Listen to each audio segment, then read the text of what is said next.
The month you retire can cost you or save you between $20,000 and $60,000 in the single year you stop working. Not over your entire retirement, not in aggregate across decades, in year one. And here's the layer nobody adds. The federal government built a mechanism that reaches 2 years into your past and charges you more for healthcare based on income you will never earn again. I want to explain exactly how that works, why it's directly connected to your retirement month, and what the appeal process is, because most people don't know it exists and it actually works. But first, I need to show you why the date you've been planning is probably being driven by the completely wrong variable. I've spent over a decade surrounded by accountants and tax attorneys who obsess over the year you retire.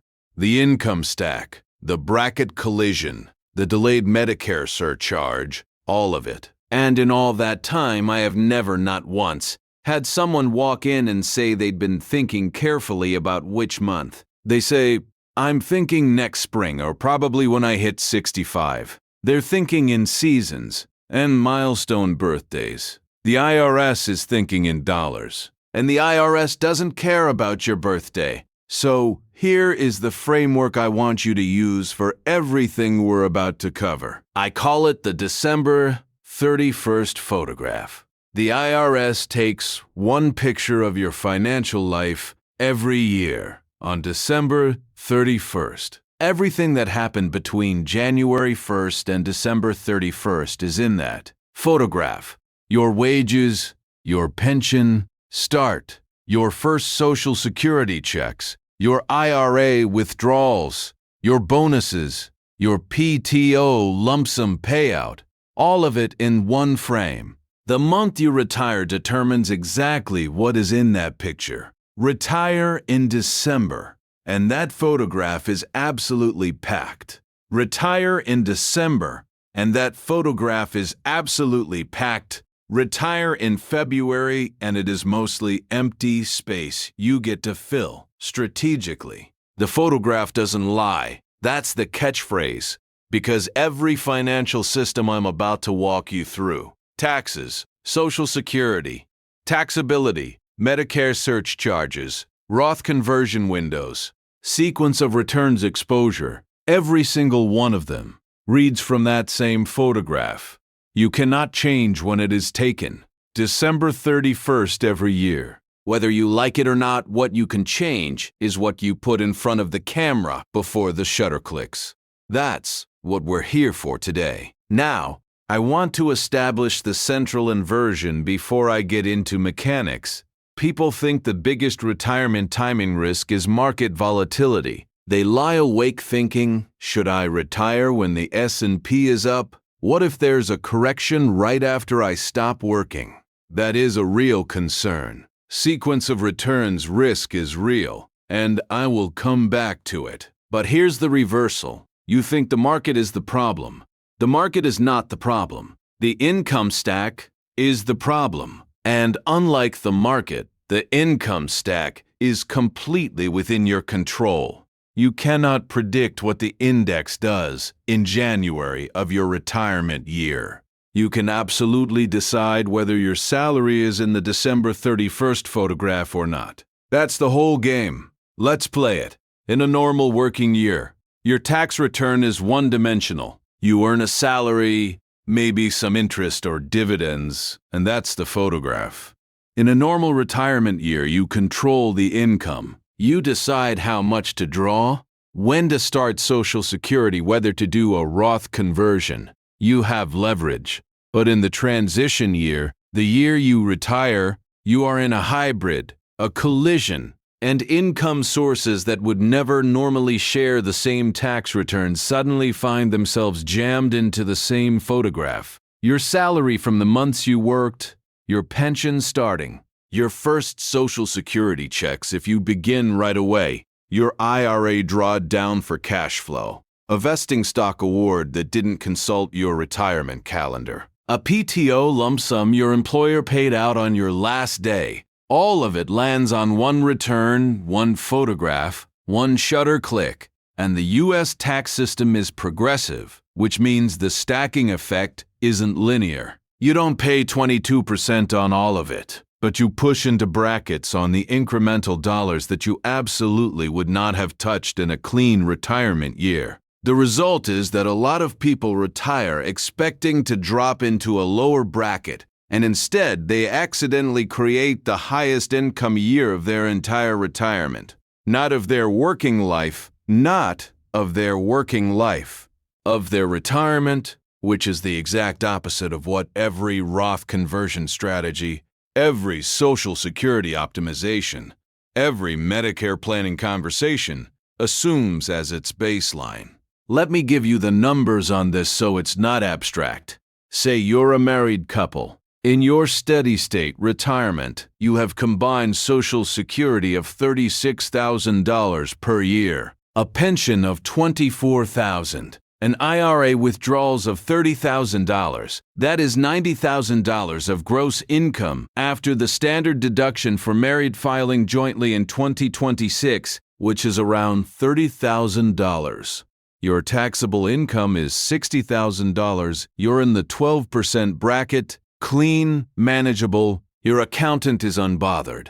Now, run that same couple through their retirement year, and they retire in October. One spouse worked 10 months. That's roughly $67,000 in additional wages on top of everything. The retirement year photograph now has $157,000 of gross income in it. After the standard deduction, taxable income is around $127,000. You are firmly in the 22% bracket, pushing into 24% on the upper end. The taxes owed that year are not double. They are more than double the prior year because of how the brackets compound at the margin. We are talking about a federal tax bill $15,000 to $20,000 higher for doing nothing wrong, for making not a single financial mistake, for retiring in October instead of February. That's the bracket collision, and it's happening silently in the background while you're focused on your going away party. And who is going to handle your projects? Now, there's a second thing that happens inside that crowded photograph that most people miss, and it involves Social Security specifically. The IRS doesn't tax your Social Security benefit uniformly. There is a formula called provisional income. It is your adjusted gross income plus any tax-exempt interest plus 50% of your Social Security benefit. If your provisional income as a married couple is below $32,000, none of your Social Security is taxable. Zero. Between $32,000 and $44,000 up to 50% is taxable. Above $44,000, 85% of your Social Security benefit becomes subject to federal income tax. Look at our couple again. In steady-state retirement, their provisional income is maybe $45,000. They're in the zone where some Social Security is taxed, but it's not catastrophic. In the year they retire in October, provisional income blows past $100,000 because the salary is in the photograph. 100% of their Social Security. Every dollar is now 85% taxable. That adds $3 to $4,000 of additional tax liability for that 1 year just from the collision, just from the photograph being too crowded. They didn't make a bad investment decision. They retired in October. Retiring in February would have kept the salary contribution to the photograph at roughly $12,000. Provisional income stays manageable. Social Security taxability drops dramatically. The bracket collision barely happens. And here's what the conversation sounds like when people figure this out. So, you're telling me the month I retired is what did this? Yes, that is exactly what I'm telling you. Not my investments, not your investments, not the market, the calendar, the photograph. In a few minutes, I'm going to walk you through what happens to a single scenario. I'll call her Maria when I run the October retirement versus the January retirement side by side with specific dollar amounts. The difference will feel like reading a receipt for something you didn't order. But first, I need to talk about the mechanism that I genuinely think is the most overlooked tax grenade in American retirement planning because it doesn't blow up immediately. It blows up 2 years later. It's called IRMA, Income-Related Monthly Adjustment Amount, the Medicare Income Surcharge. Here's exactly how it works. When you enroll in Medicare, which most people do at 65, your premium is not flat. It is based on your income, but not your current income. It is based on your income from 2 years ago. The Social Security Administration looks at your IRS tax return from 2 years prior to determine your premium for the current year, which means the December 31st photograph you took in the year you retired is the photograph that determines your Medicare bill 2 years later. In 2026, if your modified adjusted gross income as a married couple exceeded $212,000, you are paying IRMA surcharges. The standard Part B premium in 2026 is around $185 per person per month. The first IRMA tier adds roughly $74 per person per month. On top of that, that is an additional $888 per person per year. For a couple, that's $1,776 extra annually for Medicare premiums based on income from a year that is already over.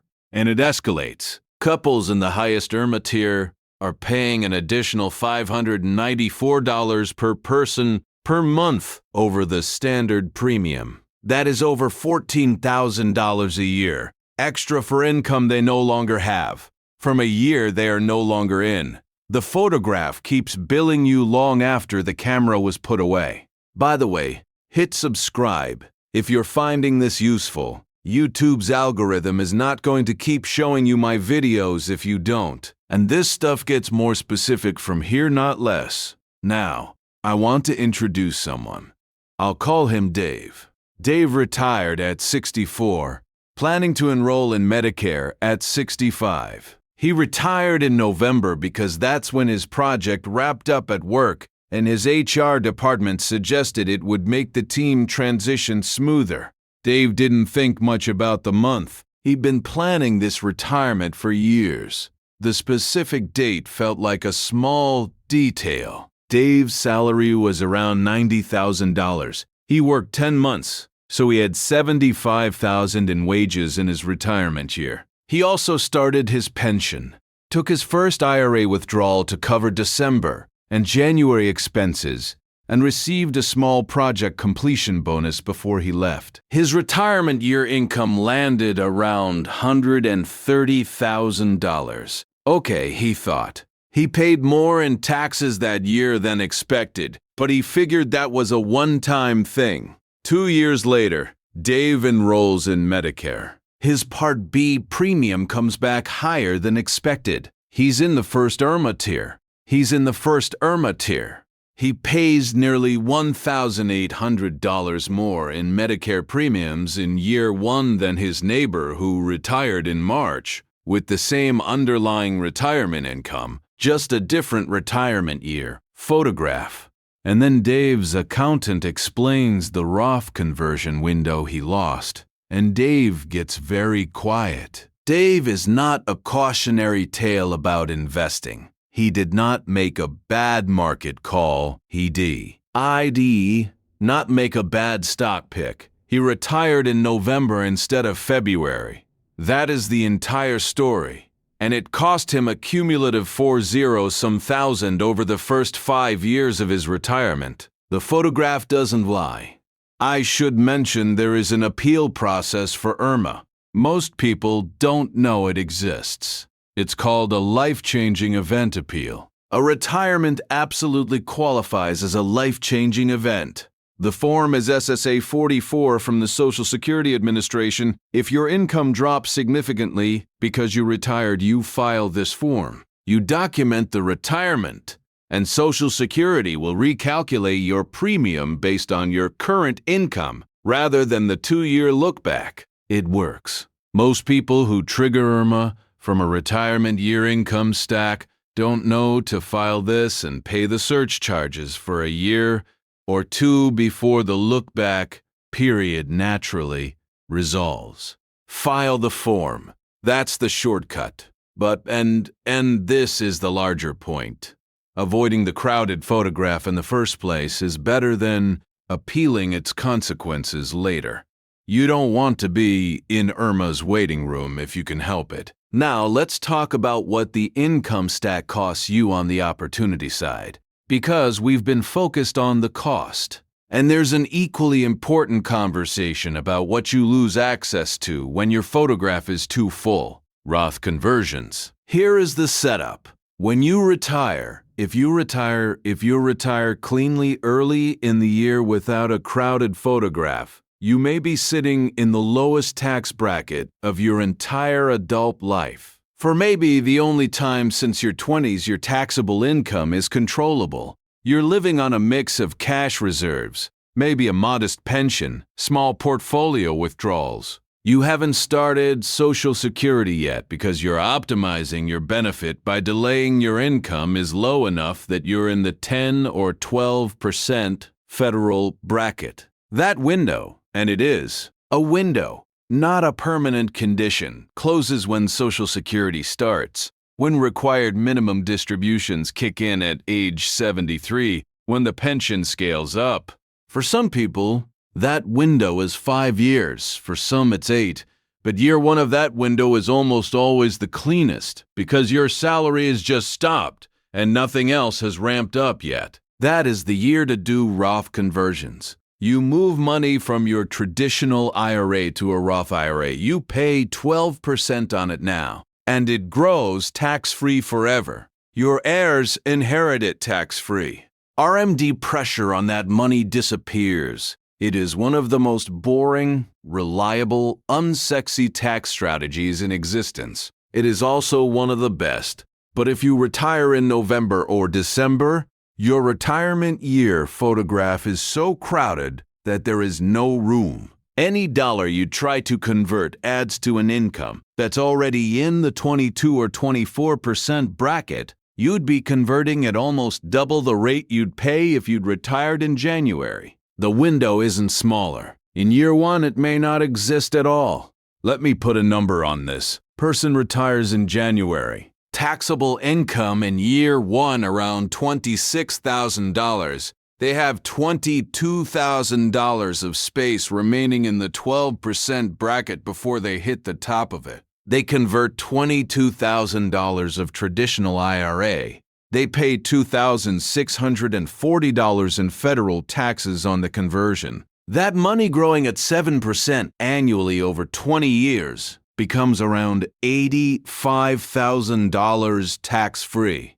Their heir pays no income tax on it. They owe no RMDs on it. Same person retires in November. Taxable income in year one, $90,000. They are in the 22% bracket. Converting those same $22,000 cost them $4,840 in taxes, more than 80% more. If they wait until year two when their income drops, they've lost the cleanest year of their window. And every year the window stays unused. The traditional IRA balance grows, meaning future RMDs get bigger, meaning the IRS gets a larger piece of it eventually. The December 31st P, photograph. What ends up in that photograph determines not just your tax bill, but whether you can even use the best planning strategies available to you in the first place. Now, I want to put a full scenario together, because I've been giving you pieces, and I want you to see the whole picture at once. Maria, 58 years old, 30 years with the same employer, salary of $85,000, pension of $30,000 per year, starting at retirement, traditional IRA of $450,000. Planning to delay Social Security until 67 to maximize her benefit. Maria is thinking about retiring in October. She wants to finish a big project, give the team a real transition window, and be fully done before the holidays. Completely understandable. I would probably make the same call emotionally. Here is what October costs Maria. She earns 9 months of salary, approximately $63,750. Pension starts November 1st. 2 months, $5,000 IRA withdrawal in December to cover upcoming expenses, $15,000. Retirement year, gross income, $83,750. After the standard deduction, taxable income is around $53,750. She's in the 22% bracket. Federal tax owed, roughly $8,535. January Maria. She retires January 31st. 1 month of salary, approximately $7,080. Pension starts February 1st. 11 months, $27,500.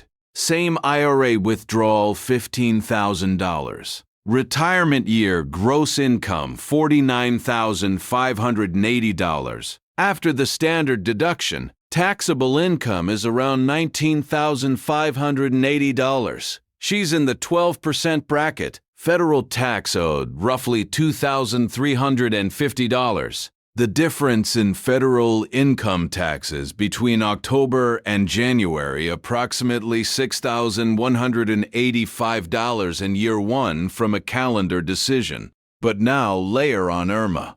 October, Maria's retirement year income at $83,750 does not trigger Irma for a single filer in 2026. The first Irma threshold for individuals is around $16,000. So, she's safe on that front technically. But if she has any investment income, a dividend, some interest, a slightly larger IRA withdrawal, say she takes $25,000 instead of $15,000, she pushes her gross income closer to $95,000, still under.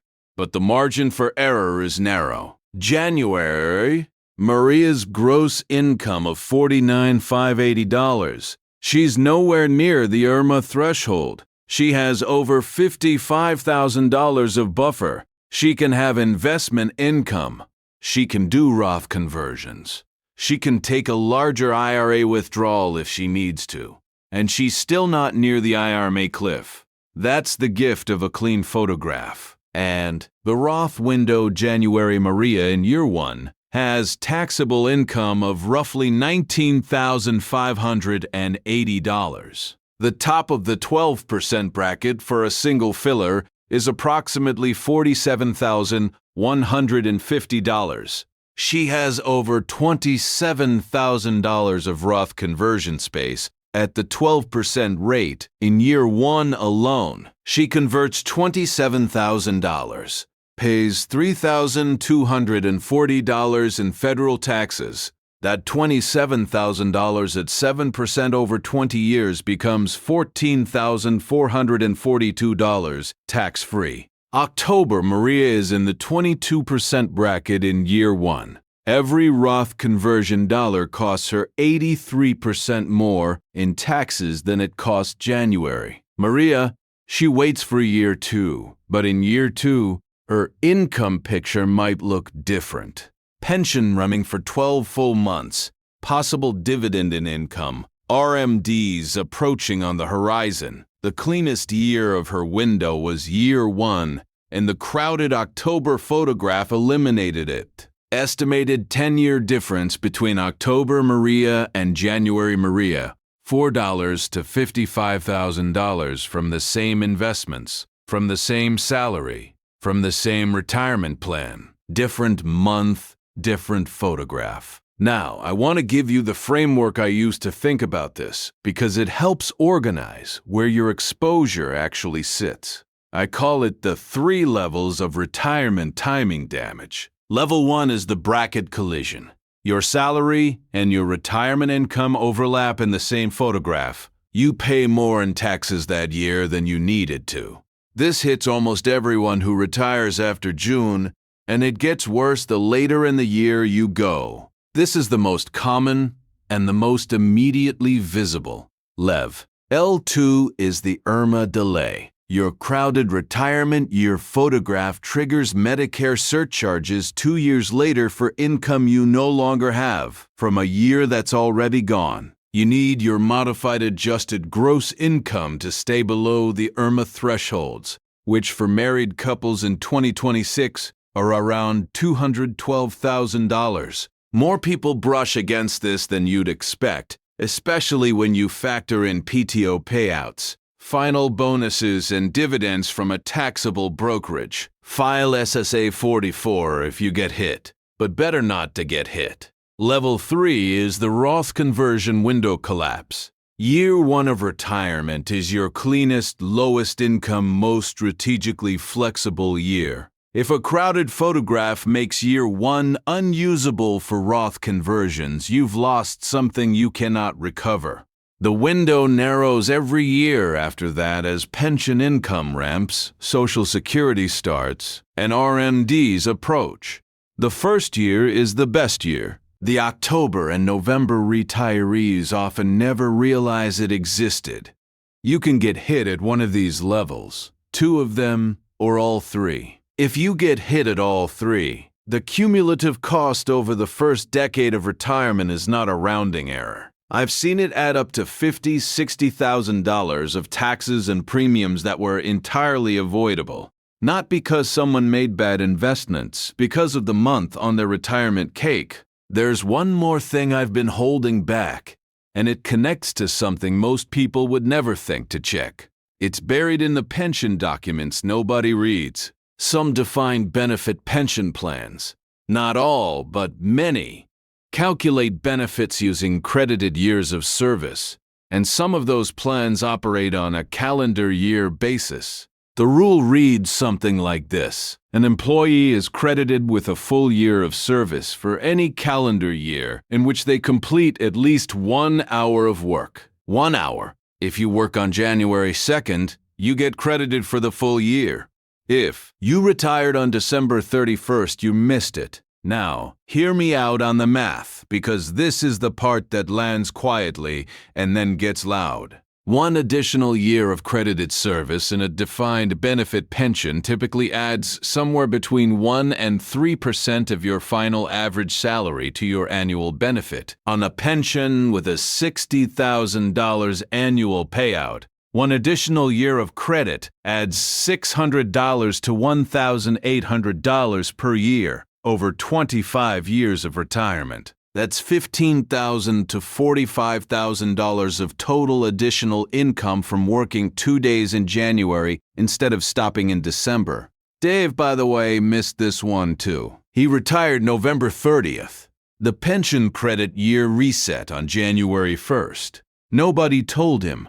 The summary plan description mentioned it on page 217. Nobody reads page 217. This is not a guarantee in every pension. Plans vary, but the point is, the month you retire interacts with systems you don't know exist until after the decision is made. The pension credit rule is one of those systems. The IRMA look-back is another. The Roth conversion window is another. The December 31st photograph touches all of them at once. Let me also be direct about something that doesn't get discussed enough in these conversations. The emotional architecture of the retirement transition matters, and it interacts with month timing in a way that's not purely financial. Retiring in December means you are ending your career during the most operationally chaotic month of the working year. Projects are closing.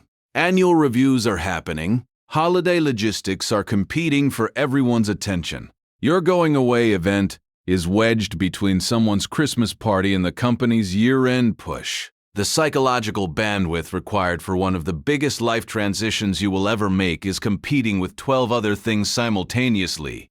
Retiring in January or February is a clean slate. Everyone has reset. The year feel. Snoo. You are not wrapping something up.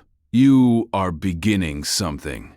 The psychological difference is underrated. I'm not here to give you therapy, but I've watched enough people go through this transition to know that the emotional starting conditions matter.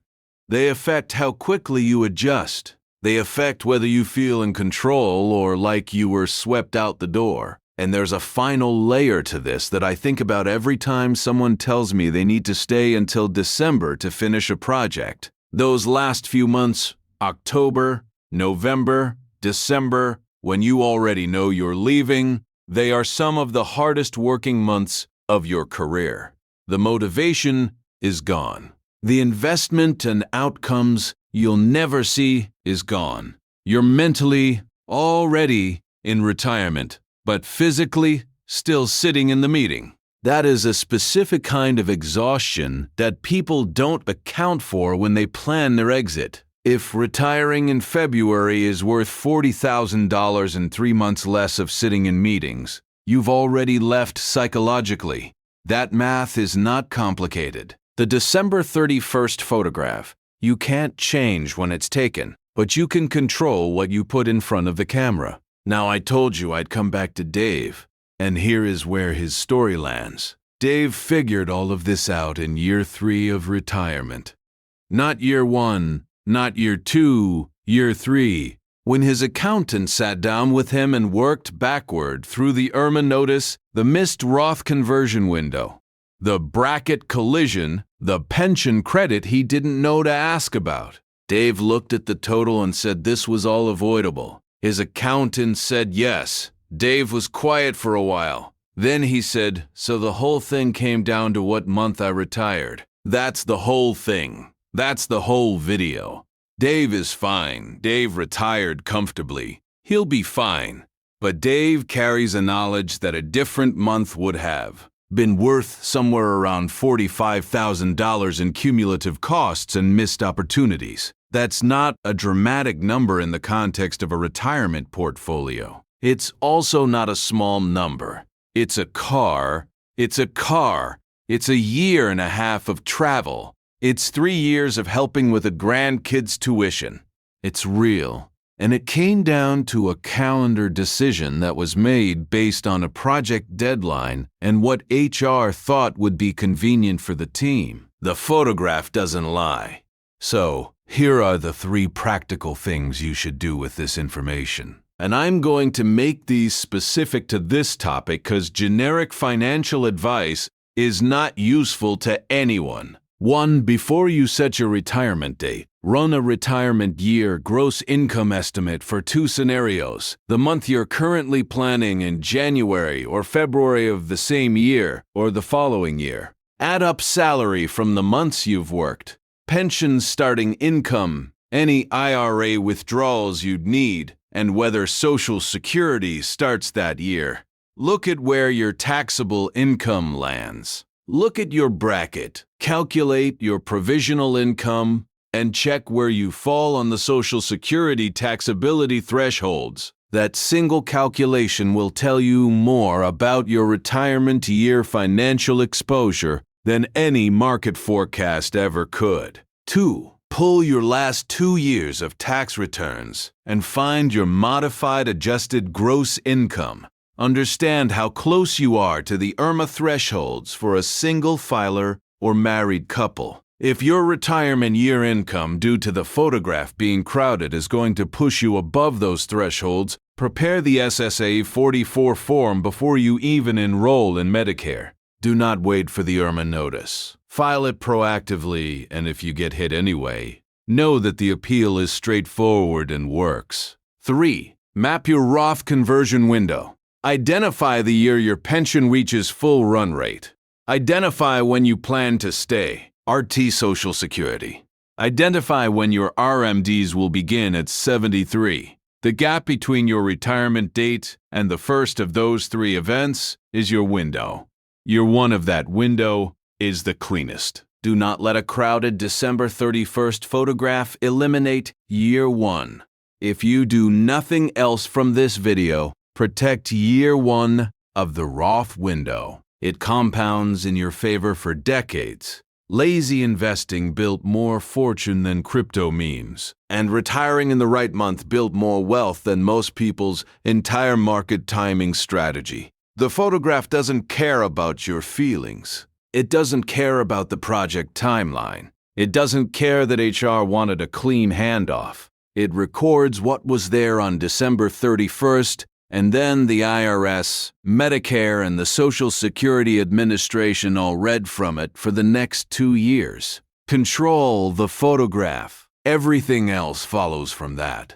The boring move is almost always the right move. Go be boring.